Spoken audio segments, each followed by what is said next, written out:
Hello everyone, अपनी कुर्सी की पेटी बांध लीजिए क्योंकि आप देखना शुरू कर चुके हैं take off with SKT. SKT यानी कि मैं शालिनी कपूर तिवारी।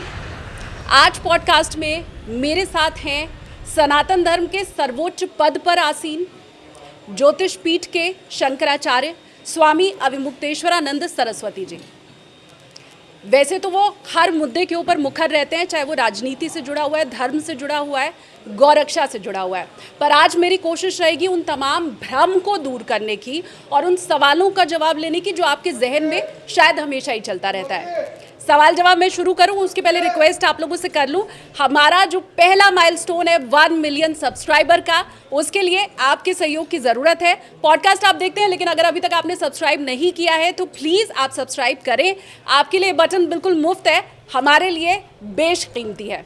और चलिए, महाराज जी मेरे साथ हैं यहाँ पर, बोर्डिंग पास में उन्हें देती हूँ। महाराज जी बहुत स्वागत है आपका।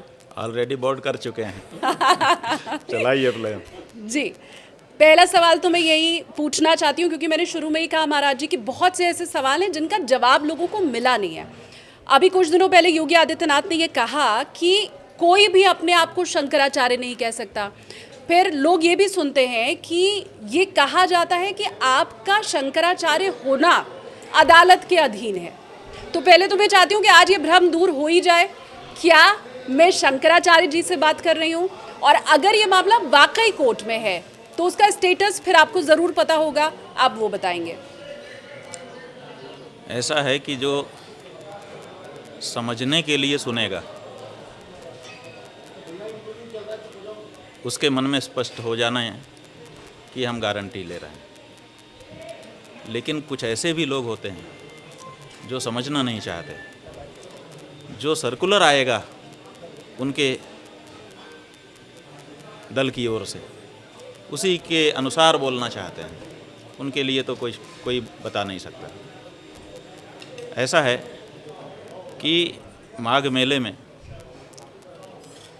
मेला प्राधिकरण ने हमसे नोटिस दे करके पूछा था ना कि 24 घंटे में बताओ कि आप शंकराचार्य कैसे हो, पूछा था। सब प्रचार हुआ। जब उन्होंने पूछा तो हमने 12 घंटे में उसका जवाब दिया था। आप लोगों के सामने है ये बात। आप बताइए कि जिस तेवर से माघ मेला का प्राधिकरण और उत्तर प्रदेश की सरकार आई थी नोटिस लेकर के, अगर हमारे जवाब में कोई कमी होती तो आज तक वो चुप रहते। इसी से आप अंदाज़ा लगा लीजिए कि हमारा जवाब पक्का था, आज तक वो चू नहीं बोल पाए हैं। दूसरी बात, न्यायालय में मुकदमा है। जो लोग ये कह रहे हैं, आप लोग पूछते नहीं हो। आपको उनसे पूछना चाहिए कि किसने ये मुकदमा किया है कि आप शंकराचार्य नहीं हो। बताएं, क्या संसार के किसी व्यक्ति ने, किसी संस्था ने ये मुकदमा हमारे ऊपर किया है कि हमारे गुरुजी के ऊपर किया था कि आप शंकराचार्य नहीं हो? ऐसा कोई मुकदमा नहीं ऐसा है। कोई मुकदमा ही नहीं है। अगर हो तो टाइटल काज दिखाइए कि अमुक ने हमारे खिलाफ कोई मुकदमा किया हो। है? आप लोगों की शोध टीम कहाँ गई है? क्यों नहीं शोध करके इस बारे में जानकारी ली जाती? ऐसा कोई मुकदमा किसी न्यायालय में, चाहे वो नीचे का कोर्ट हो, चाहे बीच का कोर्ट हो, चाहे ऊपर का कोर्ट हो, नहीं है। पहली बात, हमारे ऊपर किसी भी कोर्ट में विचार नहीं हो रहा है कि हम शंकराचार्य हैं कि नहीं हैं। हाँ, एक मुकदमा है जो सुप्रीम कोर्ट में है। वो क्या है? वो मुकदमा ये नहीं है कि हम शंकराचार्य हैं कि नहीं है। वो मुकदमा ये है कि हमने किसी को रोकने के लिए एक मुकदमा कर रखा है कि ये व्यक्ति अपने आप को गलत ढंग से शंकराचार्य कहने की कोशिश कर रहा है, इसको रोक दिया जाए। निषेधाज्ञा का वाद इसको कहते हैं। वो निषेधाज्ञा का वाद हमारे गुरुजी ने ईस्वी सन 1989 में एक स्वामी वासुदेवानंद जी, अखबार में समाचार छपा था कि वो अपने आप को शंकराचार्य के रूप में अभिषेक करवाने वाले हैं। तो उस अखबार के समाचार को पढ़कर हमारे गुरुजी ने कोर्ट में ये मुकदमा दायर किया था कि इनको रोक दिया जाए, अपने आप को गलत ढंग से शंकराचार्य कह रहे हैं। वो मुकदमा चला। 10 साल के बाद उसमें निषेधाज्ञा पारित हुई। कोर्ट ने माना, गवाही लेकर के, साक्षी लेकर के, सब कुछ करके कि ये व्यक्ति गलत है, ये अपने आप को शंकराचार्य नहीं कह सकता। उसको रोक दिया गया। फिर वो व्यक्ति अपील में गए डिस्ट्रिक्ट कोर्ट में। डिस्ट्रिक्ट कोर्ट में कुछ साल मुकदमा चला। फिर उन्होंने भी आदेश वही कर दिया कि हाँ इनको रोक दिया जाना चाहिए। फिर वो हाई कोर्ट गए, वहाँ भी कुछ वर्षों तक मुकदमा चला, फिर उनको रोक दिया गया कि हाँ बिल्कुल सही है, ये व्यक्ति सन्यासी नहीं है, इसलिए इनको शंकराचार्य के रूप में कहा ही नहीं जा सकता, इसलिए अगर कह भी रहे हैं तो इनको रोक दिया जाए कि अपने आप को शंकराचार्य ना कहें। शंकराचार्यों के चिन्ह, सिंहासन, छत्र, चवर आदि जो राज चिन्ह हैं, इनका उपयोग ना करें और ज्योतिष पीठाधीश्वर शंकराचार्य के रूप में कार्य ना करें। उनको वहाँ से भी रोक दिया गया। अब वो सुप्रीम कोर्ट गए हुए हैं अपील लेकर के, और वहाँ पर लिंगर प्रैक्टिस किए हुए हैं। तो हमारे ऊपर मुकदमा नहीं है, हमने किसी के ऊपर किया है, वो मुकदमा है, और उस मुकदमे के कारण हमें प्रश्न के घेरे में डाला जा रहा है। ये कैसा अन्याय है? ये न्यायालय का कैसा दुरुपयोग है आम जनता के बीच में? इसलिए बिल्कुल मन में साफ हो जाइए। अगर कोई ऐसा मुकदमा लेकर के आपके पास आ जाए जो इस समय चल रहा हो और जिसमें इस बात का विचार किया गया हो कि हम शंकराचार्य हैं कि नहीं, या हमारे गुरुजी शंकराचार्य थे कि नहीं, ऐसा मुकदमा अगर कोई दायर किसी ने किया हो, वो लेके आइए। वो मुकदमा लाते ही हमारी सब बातें झूठी हो जाएंगी। लेकिन ऐसा मुकदमा है ही नहीं, तो आप कहाँ से लाएंगे? केवल प्रचार किया जा रहा है, जिसको कहते हैं दुष्प्रचार। हाँ। एक सच कहने वाले धर्माचार्य की बात चूंकि उनके अनुरूप नहीं है, विपरीत जा रही है, इसीलिए उस धर्माचार्य की इमेज को धक्का पहुंचाने की नीयत से इस तरह की बात प्रचारित की जा रही है, और अंधा मीडिया उसी बात को लेकर के आगे बढ़ता चला जा रहा है। तो पहले सवाल का जो जवाब था, मुझे लगता है जितनी शंकाएं आपके मन में थी वो दूर हो गई हैं। शंकराचार्य जी की बात को मैं अब आगे बढ़ाते हुए कहती हूँ कि अगर आपके पास कोई भी कागज़, दस्तावेज, सबूत कुछ भी है तो वो आप टीम एसकेटी को दीजिए, फिर वो हम दिखाएंगे। क्योंकि गुरु जी की तरफ से ये स्पष्ट कर दिया गया है कि ऐसा कोई भी मामला सुप्रीम कोर्ट में नहीं है। तो आज के बाद अगर आप इस खबर को सुनिएगा तो या तो सबूत हो तो वो दीजिए, वरना शांत हो जाइए। अब अगला सवाल मेरा ये, क्योंकि आपके ऊपर पॉक्सो एक्ट के तहत मामला दर्ज किया गया, मैं बहुत सीधी सी बात आपसे पूछती हूँ, वो शख्स जिसने आरोप लगाया, और सुन लीजिए, हाँ। उसी में हम जोड़ देना चाहते हैं कि जो मुकदमा चल रहा है, जिसको हमारे गुरुजी ने किसी को स्वयं को शंकराचार्य कहने से रोका था, अभी तक हम उसमें पार्टी नहीं है। ये भी देख लीजिए, मुकदमा दायर किया था हमारे गुरुजी ने, वो जीते थे, निरंतर जीते थे, सुप्रीम कोर्ट तक वो मुकदमा पहुंचा है, लेकिन अभी तक हम उसमें पार्टी नहीं है। हमने पार्टी होने के लिए आवेदन किया है, अभी हम पार्टी स्वीकार नहीं हैं। इसका मतलब सुप्रीम कोर्ट में भी अभी हम मुकदमे का हिस्सा नहीं हैं औपचारिक रूप से। यहाँ वकील हैं, पूछ लीजिए। तो जब अभी हम उसमें पार्टी ऐड ही नहीं हुए हैं तो हमारा कोई सुप्रीम कोर्ट में मुकदमा है, ये बात भी कैसे कही जा सकती है? ठीक बात है। अब दूसरा मामला वही जो कोर्ट में चल रहा है, आपके ऊपर पॉक्सो एक्ट के तहत मामला दर्ज हुआ। पहले तो मैं यही जानना चाहती हूँ, वो शख्स जिसने आरोप लगाया और वो दो बटुक, आप कभी उनसे मिले थे, जानते हैं वो कौन है? ऐसा है कि हम इस बारे में जिस दिन ये मुकदमा आया था तभी कह चुके थे कि ये जो नाम बताए जा रहे हैं, नाम को हम नहीं जानते। जो चेहरा दिखाया जा रहा है, हमने उस चेहरे को कभी नहीं देखा। हमारे किसी विद्यालय में कभी वो रहे नहीं, और हमारा उनका कोई लेना देना नहीं। और जिन बच्चों का नाम लिया जा रहा है, उनसे तो हम लोगों की बात अभी हुई भी नहीं है, कभी भी नहीं हुई, कभी आपके आश्रम में बच्चे आए ही नहीं। लेकिन उन्होंने भी हमको देखा नहीं होगा शायद। इससे ज़्यादा हम क्या कहें, क्योंकि न्यायालय ने कह रखा है कि मुकदमे के बारे में बात मत करिएगा, इसलिए हम ज़्यादा तो नहीं बोल सकते। केवल आपको इतनी बात बताई कि देखिए देश के कानून का कितना बड़ा दुरुपयोग हो रहा है। इतनी बड़ी मशीनरी चल रही है, पूरी देश की मीडिया चल रही है, सरकारें चल रही हैं, शंकराचार्य जी चल रहे हैं। किस चीज़ पर? कि एक व्यक्ति जो शातिर अपराधी रहा है, जिसका हिस्ट्री शीट है जिसकी, वो व्यक्ति एक कल्पना करता है और कल्पना करके कहानी खड़ी करता है, और उसके बाद पूरा देश उसी के पीछे पीछे चलता है। भारत के संविधान निर्माताओं को, भारत के अपराध कानूनों के निर्माताओं को, भारत की सरकार को, संसद को, विधानसभाओं को, सबको बहुत बड़ा विचार करने की आवश्यकता है कि आपका कानून कैसा है कि इसमें एक काल्पनिक कहानी को इतना बड़ा रूप दे दिया जाता है कि पूरा देश उसके पीछे लग जाता है। ये कहाँ तक उचित है? अगर इस तरह से काल्पनिक कहानियाँ इतने बड़े विषय बनने लग जाएंगी तो फिर सच्ची कहानियों का क्या होगा? और सच बात यही है कि काल्पनिक कहानियों को इसलिए तरजीह मिलती है कि जो धरातल की रियलिटी है उसकी तरफ जनता का ध्यान ना जाए।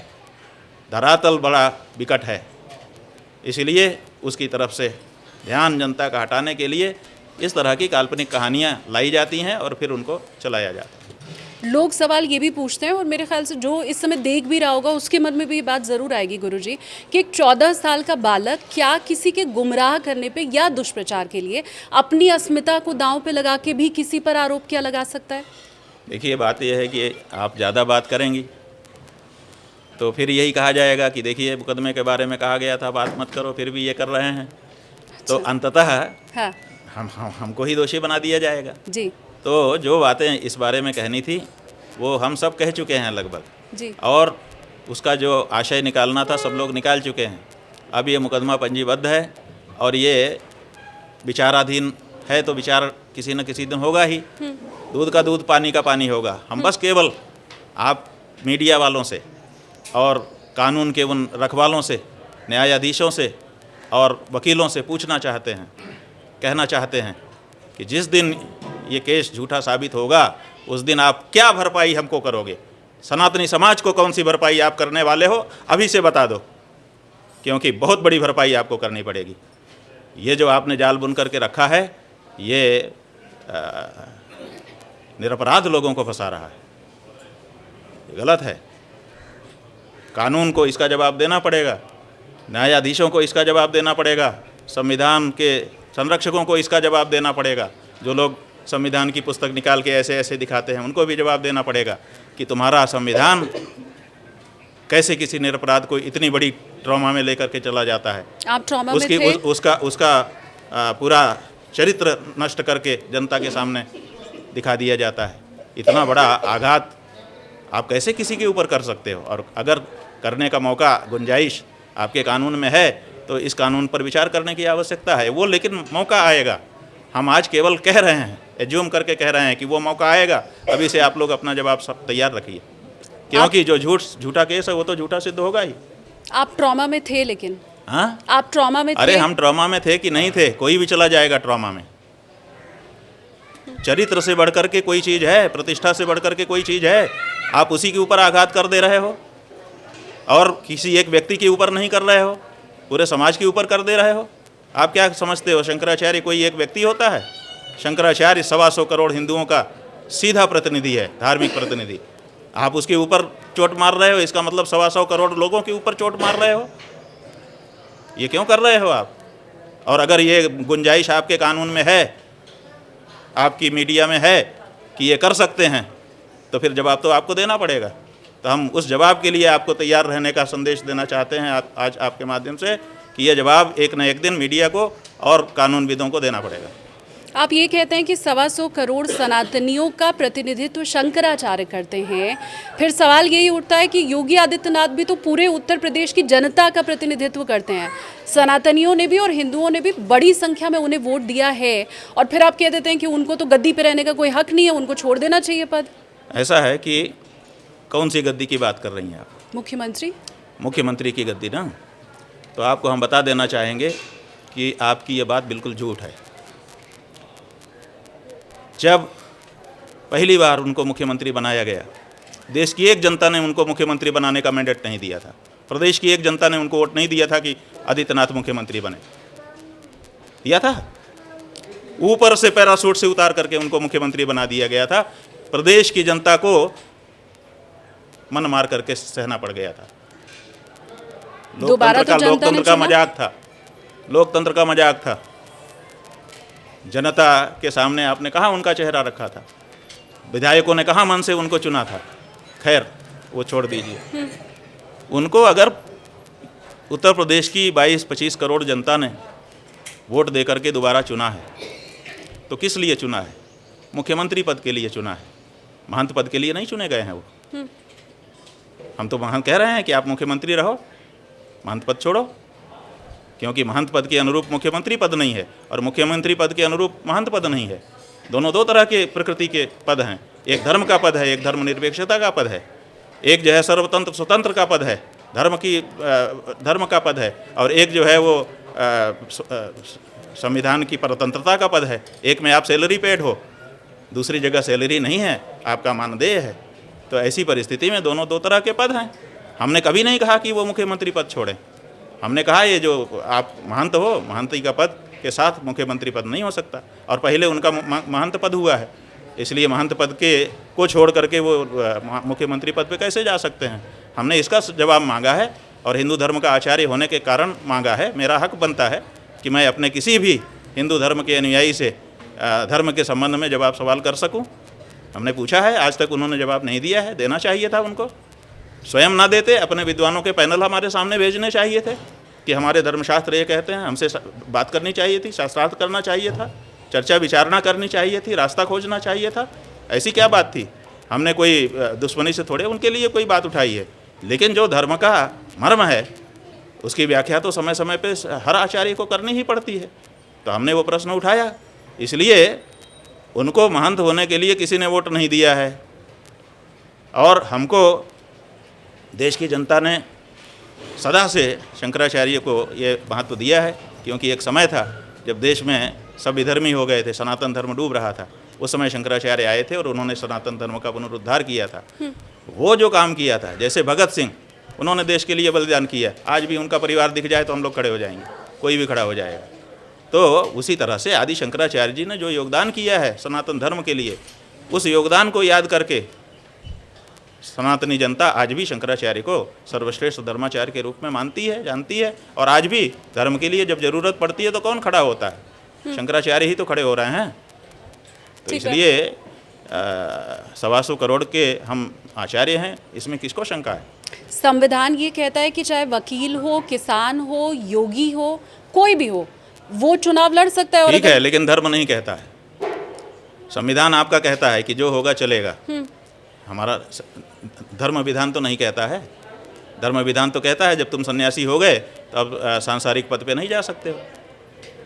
तो धर्म विधान का इसका मतलब आपने धर्म विधान को तिलांजलि दे दी, छोड़ दिया। जब आपने धर्म विधान को छोड़ करके संविधान को अंगीकार कर लिया तो अच्छा है, आप संविधान के साथ रहिए। दोनों में क्यों रह रहे हैं? हमारी आपत्ति इसमें नहीं है कि वो मुख्यमंत्री हैं, हमारी आपत्ति इसमें भी नहीं है कि वो महंत हैं। हमारी आपत्ति इसमें है कि दोनों पर नहीं रह सकते, किसी एक पे रहना होगा। गोरक्षपीठ के लोग क्यों नहीं इस बात को उठाते हैं? क्यों नहीं उन्हें गद्दी से डरे हुए हैं उतारते? जी, सब डरे हुए हैं। फ़ोन तो हमको करते रहते हैं कि बिल्कुल सही उठा रहे हैं आप, बिल्कुल सही। फ़ोन तो करते रहते हैं कि हम लोग बहुत दुखी हैं, आज खाना नहीं खाए हैं। फ़ोन तो कर रहे हैं, कह रहे हैं कि हमारी पत्नी रो रही है। वहीं का पुजारी कह रहा है कि हमारी पत्नी घर में रो रही है महाराज जी, हम लोग बहुत दुखी हैं। डर, कितना डर बैठा दिया है जनता में आपने। कैसे कोई बोलेगा? हमारे जैसा कोई हो जिसको मरने जीने की परवाह ना हो तो बोले, लेकिन सब ऐसे थोड़े हो जाएंगे। और हो भी रहे हैं, थोड़े थोड़े लोग तो हो भी रहे हैं। अभी तो हमने देखा आपके प्रेस मीडिया की बिरादरी में भी कई लोग सच बोलने के लिए आगे आ रहे हैं। हमको खुशी है कि धीरे धीरे लोग सच की ओर मुड़ रहे हैं, परिवर्तन हो रहा है समाज में। ये जो डर है, ये जो भय है, यही इसी को दूर करना तो हमारा काम है, जिसके लिए हम आगे निकल रहे हैं। आप जो है आइए, लोगों के सामने अपना प्रवचन करिए, अपनी अच्छाइयाँ बताइए। अगर कन्विंस हो जाए लोग, क्या दिक्कत है? लेकिन डरा करके, धमका करके आप शासन मत करिए। विश्व में अलग अलग देशों में युद्ध चल रहा है, लेकिन उत्तर प्रदेश में जनता को ऐसा लग रहा है कि दो योगी के बीच में, दो सनातनी के बीच में युद्ध है। दो सनातनी नहीं है, एक सनातनी है और एक सनातन का ढोंग करने वाला व्यक्ति है।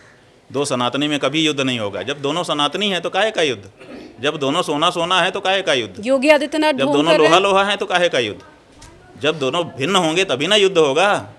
तो ऐसी स्थिति में हम दो हैं, एक आदित्यनाथ है, एक हम हैं, समझ लो। हम दो लड़ रहे हैं, इसमें एक सनातनी है और एक सनातन का ढोंग करने वाला है। अब ये जो लड़ाई हो रही है, इससे पता चलेगा कि ढोंग करने वाला हम हैं कि वो हैं, कि सच्चे हम हैं कि वो हैं। हम अपने मुंह से नहीं कहना चाहते हैं, लेकिन जनता देख रही है दोनों लड़ाई को, और जनता को पता चल रहा है। क्योंकि जब घाव लगता है तो थोड़ा सा कट लगता है, और कट लगने के बाद ऊपर की चमड़ी कटती है तो अंदर पता चल जाता है कि अंदर क्या है। कलई अगर बाहर से की गई है तो तुरंत पता चल जाता है कि ऊपर अलग रंग दिख रहा था, अंदर अलग रंग है। तो लोग देख रहे हैं कि कौन नकली है, कौन कलई लगा करके आया था। भाई, गेरुआ कपड़ा पहनने के बाद आप समझ लो मेरी बहन, बहुत साफ समझ लो, पूरे हिंदू फिलॉसफी को समझ लो। संन्यास का मतलब क्या होता है? संन्यास का मतलब होता है अहिंसक हो जाना। अब पूरी दुनिया मुझसे ना डरे, मैं अहिंसक हो गया। तो जब अहिंसक हम हो गए, हमने संन्यास धारण कर लिया, गेरुआ कपड़ा पहन लिया, घर छोड़ दिया, तो उसके बाद हम पशु मांस का व्यापार कैसे कर सकते हैं? करोड़ों करोड़ पशुओं को काट काट करके हम डॉलर के लिए कैसे बेच सकते हैं? हमको बताए ना कोई हिंदू आए, कोई विद्वान आए, गोरखपंथ के विद्वान लोग आ जाएं। जब गोरखनाथ जी स्वयं अपनी गोरखवाणी में कह रहे हैं कि राजा योगी हो सकता है लेकिन योगी पलट करके राजा नहीं हो सकता, तो बताओ, उनके इतिहास में है कि कई राजा राजपाट छोड़ करके योगी बन गए, लेकिन एक इतिहास नहीं है कि कोई योगी राजा बना हो। तो जब आपका पंथ ही इसकी अनुमति नहीं देता, जब आपका सत्य सनातन धर्म इसकी अनुमति नहीं देता, जब हमारे वेद पुराण शास्त्र अनुमति नहीं देते, तो आप कैसे बने हुए हो और ये ढोंग क्यों चला रहे हो? और इस ढोंग को चला करके आप सनातनी जनता को किस रास्ते पर लेके जाना चाहते हो? ऐसे रास्ते पर अगर हमारा नेता ढोंगी होगा तो जनता भी ढोंगी हो जाएगी, तो फिर तो सनातन धर्म समाप्त हो जाएगा, केवल दिखावा ही दिखावा यहाँ पर रह जाएगा। हम दिखावे के से लंबे समय तक नहीं चल सकेंगे जब तक हम ठोस नहीं होंगे। इसलिए इसका उपाय करना ही होगा, और इसी के लिए हम खड़े हुए हैं कि सनातनी जनता ढोंगी ना बन जाए, सनातनी जनता ठोस रहे, अंदर से घनीभूत रहे। 2025-26 का जो बजट उत्तर प्रदेश का आया है उसमें 2000 करोड़ रुपया। हम कहते हैं कि 2023-24 में क्यों नहीं आया, 21-22 में क्यों नहीं आया, 20-21 में क्यों नहीं आया, 19 उसमें नहीं आया, जब क्यों नहीं तभी आया, सवेरा क्यों नहीं आया? आज हम आवाज उठा रहे हैं तो 2000 करोड़ का बजट गाय के लिए, हाँ। और कल क्यों नहीं आपके अंदर गाय की भक्ति जागी थी? इसी से पता चलता है कि आपके अंदर खोट है। आप जब आवाज़ उठी हुई है तो आप गौ भक्ति दिखा रहे हो 2000 करोड़ का बजट दे करके, ताकि आवाज़ दब जाए और आप जैसे पत्रकार कह सकें कि 2000 करोड़ का बजट हमारे योगी जी ने निकाला है, उनके जैसा कौन गौ भक्त है। अरे भाई, उनकी गौ भक्ति आज ही क्यों जागती है? कल क्यों नहीं जागी थी? परसों क्यों नहीं जागी थी? 17 से अब तक क्यों नहीं जागी थी? इसी से पता चलता है। देर आए दुरुस्त आए, देर आए दुरुस्त आए इसको नहीं कहते हैं। हर कहावत एक जगह फिट नहीं होती है। इसका मतलब ये है कि अब दबाव पड़ा है तब गौ भक्त की दिखावा कर रहे हैं। अगर वो असली गौ भक्त होते थे, पहली बार जब कैबिनेट बैठी थी, जब बजट बन रहा था, तब से वो बजट करते बड़ा और उसको हर साल बढ़ाते, तब हम समझते कि भाई इनका तो ग्राफ देख लीजिए। यहाँ ग्राफ अलग तरह का है। बैंक भी कर्जा देता है ना, 3 साल की बैलेंस शीट देख करके देता है कि 3 साल आपका ऊंचा नीचा क्या रहा है, मनमाना थोड़े। तो आपका जो बैलेंस शीट है उसमें अचानक 2000 करोड़ ऐसे खंभा दिखाई दे रहा है। ग्राफ ऐसे चलना चाहिए जैसे आपका प्लेन चलता है ना, यूँ। ग्राफ ऐसे नहीं चलता है हेलीकॉप्टर की तरह कि बस जहाँ है वहीं से ऐसे खड़ा हो जाए। हाँ। प्लेन है ना, हेलीकॉप्टर नहीं है। इसलिए इसी से पता चलता है बहन कि ये दिखावा कर रहे हैं। इस समय गाय का माहौल हमने खड़ा कर दिया है और भी गौ भक्तों ने मिलकर के खड़ा कर दिया है, तो वो फिर इस समय 2000 का बजट, उसके पहले क्यों नहीं? तो इसके पहले तो अखिलेश यादव ने भी डंडे बरसाए थे आप पे। अब वो भी फोन कर रहे हैं, मिलने आ रहे हैं आपसे, तो कौन? वो भी दिखावा कर रहे हैं। कौन? अखिलेश यादव। अखिलेश यादव जो है वो अब नहीं मिलने आ रहे हैं। अखिलेश यादव हरिद्वार में जब कुंभ हो रहा था, लगभग 10 साल हो गए ज़्यादा, तभी क्षमा मांगने के लिए आ गए थे। आज नहीं आ रहे हैं कि मौका पड़ा तो आके क्षमा मांग ले। डंडे बरसा के कोई क्षमा मांग क्यों नहीं? कर देंगे बिल्कुल क्षमा। बिल्कुल, क्यों नहीं? अगर किसी व्यक्ति को पश्चाताप होता है कि मुझसे गलती हो गई और वो क्षमा याचना के लिए खड़ा होता है, देखो गलती करने वाला तो गलती करता ही है, लेकिन क्षमा मांग ले, जो अपनी गलती जनता के सामने खड़ा होकर स्वीकार कर ले, उससे बड़ा आदमी कोई नहीं होता है, जान लीजिए। है किसी नेता में हिम्मत? चोटी पकड़ पकड़ के उखाड़ करके पटका गया है बटुकों को। 84 साल के वृद्ध को पुलिस बूट के नीचे रौंदा गया है। वीडियो है इस चीज़ का, पूरा देश ने देखा है। आदित्यनाथ और उसके मंत्री और उसकी पार्टी बोल पाई? इसके लिए हिम्मत चाहिए, गजा चाहिए। क्षमा याचना करना भी वीरता है, अपनी गलती मानना भी वीरता है। इन बुजुर्गों में वो भी नहीं है। इसलिए जिसका सच्चा गुण है उसके बारे में हम बिल्कुल फर्म हैं।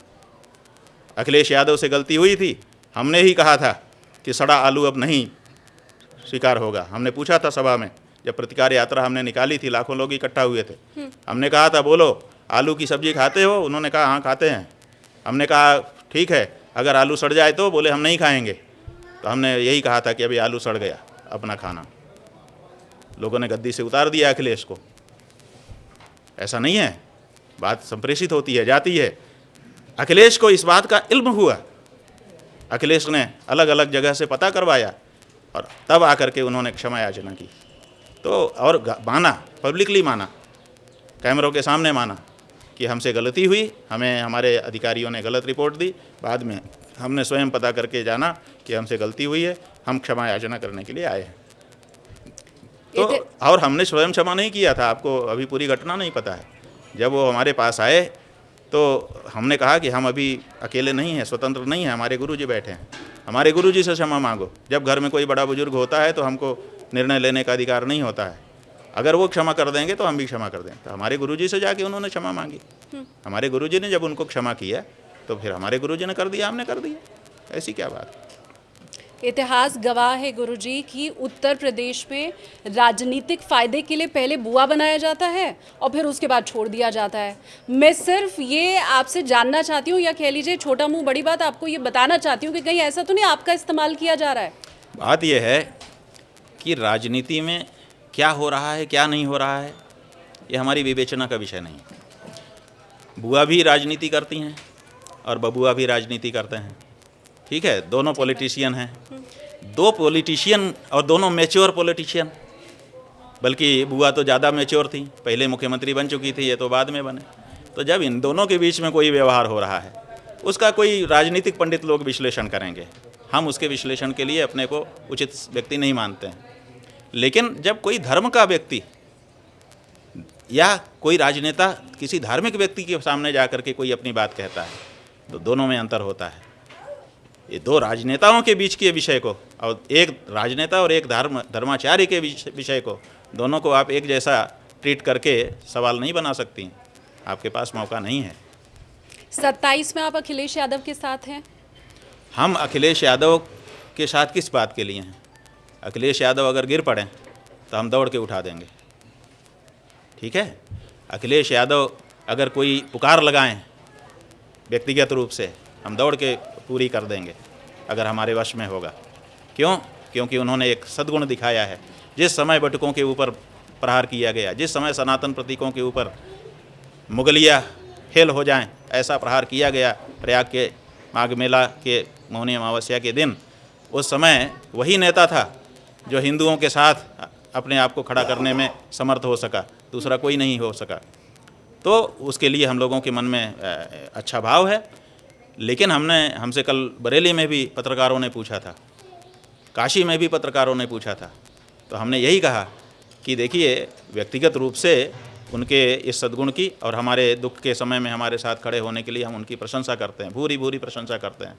लेकिन जहाँ तक गौ माता का प्रश्न है, जब तक उनकी पार्टी शपथ पूर्वक घोषणा नहीं करती है कि हम गौ माता को राष्ट्रमाता या राज्य माता घोषित करेंगे और गौ हत्या बंद करने का जो आपका संकल्प है उसको दृढ़तापूर्वक आगे नहीं बढ़ाएंगे, तब तक सवाल ही नहीं है कि हम किसी भी पार्टी को, उसमें उनकी भी पार्टी आती है। हमारा जो लक्ष्य है एकदम स्पष्ट है।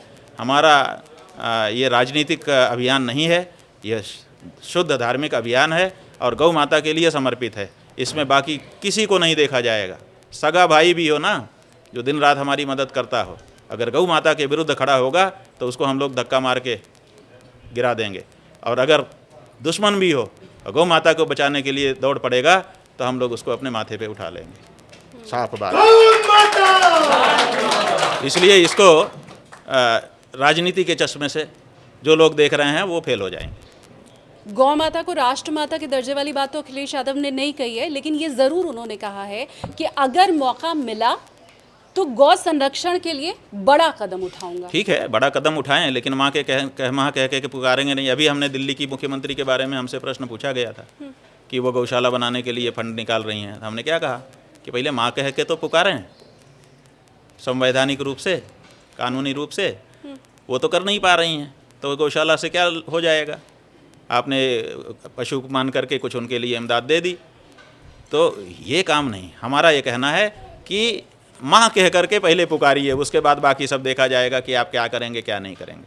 पहले संवैधानिक रूप से घोषित रूप से प्रस्ताव पारित करिए विधानसभाओं से, संसद से, कि गाय हमारी माता है, हमको और कुछ नहीं आता है। माता तो कह करके बुलाइए। तो माँ कह करके पुकारने में अगर सफल होती है कोई पार्टी, कोई नेता, तो हम लोग उसके साथ खड़े होंगे, और अगर नहीं सफल होती है तो भैया बहुत अच्छे हो, लेकिन दूरी बनाए रखो, कृपा करो। मैं नोएडा से दिल्ली जब आ रही थी, हालांकि ये एक चुनावी नारा है, लेकिन मुझे लगा आपको मैं बता दूं, एक बोर्ड लगा हुआ था जिसके ऊपर लिखा हुआ था कि 347 दिन शेष, आ रहे हैं अखिलेश। ये आज पहला चुनावी नारा मुझे बोर्ड के रूप में दिखाई दिया चुनावों के पहले। अब मैं आपकी, हम क्योंकि गुरु लोगों के पास जाते हैं तो भविष्यवाणी पूछते हैं, आपको क्या लगता है भविष्य में होने वाला है? तो ये आ रहे हैं अखिलेश, आपको भी लग रहा है?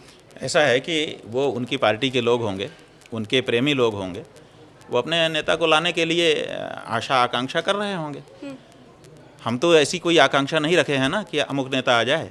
हम तो ये चाहते हैं कि गौ माता का रक्षा करने वाला कोई व्यक्ति आए। तो 347 दिन अगर शेष हैं तो हम तो यही कामना करेंगे कि कोई रक्षक आ जाए, वही हमारे लिए होगा विशेष। ठीक बात। तो अखिलेश यादव आपके पास आए थे, आपने ये कहा तो होगा उनसे बात? हमने कहा था, बिल्कुल सही है। हमसे वो लखनऊ में मिलने के लिए आए थे 12 मार्च को दोपहर में। लगभग 1 घंटे बैठ करके उन्होंने बात की। उनके साथ अनु टंडन जी भी थी और दूसरे उनके नेता लोग भी थे। हमने कहा कि देखिए, आपने व्यक्तिगत रूप से गौ माता के लिए बहुत अच्छी अच्छी बातें कही हैं, हमने मीडिया से उनको जाना है, लेकिन आपकी पार्टी ने अभी तक इस बारे में प्रस्ताव पारित नहीं किया है।